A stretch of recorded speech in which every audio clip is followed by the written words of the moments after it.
All right, so I wanted to show a spinal mobility concept where you utilize breathing in conjunction with some just conventional thoracic rotations, just to show how much actually working on your breathing and your respiration can quickly improve your mobility. So especially with some of the spinal mobility, not all of your stuff is based on muscle tightness, but it can be just based on some breathing dysfunction, because there's all these mechanical functions that your rib cage and your diaphragm and your pelvis go through when you're breathing, that if anything is a little bit off, it can impair some of that range of motion. So what we're gonna do is we're gonna take just a side-lying thoracic rotation right here. So what I've got is I've got the foam roller underneath this knee, just so it keeps my hips squared up, and then it's also going to sort of serve as my telltale sign if I start to kind of fudge the range of motion, because I'm going to be rotating this way, and because I want all that movement only to happen through my spine, if this leg starts to come up off the ground, that's going to tell me I've started to turn my hips over, and so I'm creating a false sense of improvement. So you want to use something underneath this leg. You don't want to just suspend it up in the air. So what I'm going to do is I'm just going to take a nice deep breath in, and I'm going to exhale. And I'm just going to go as far as I can without forcing it. Now this is, again, I haven't warmed up, I haven't done anything. This is just where my thoracic rotation is right now.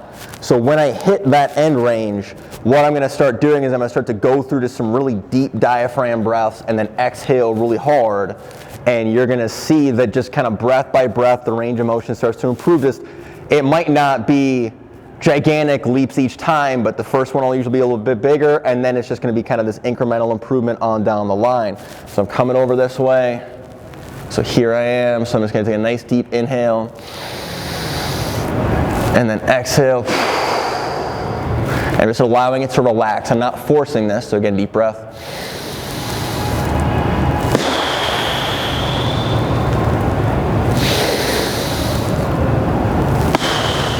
And again, I'm watching what's going on over here. So I've already moved a decent amount. I'm just going to kind of keep this going until it doesn't feel like it's improving anymore.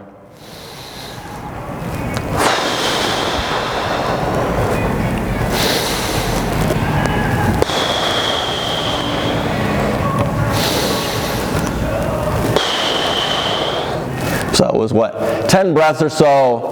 And that was a relatively large improvement, because now when I come over and go into this rotation, now I'm able to hit. It's not at the floor, but it's a lot further along than it was, and that was only maybe, 10 breaths, 30, 40 seconds.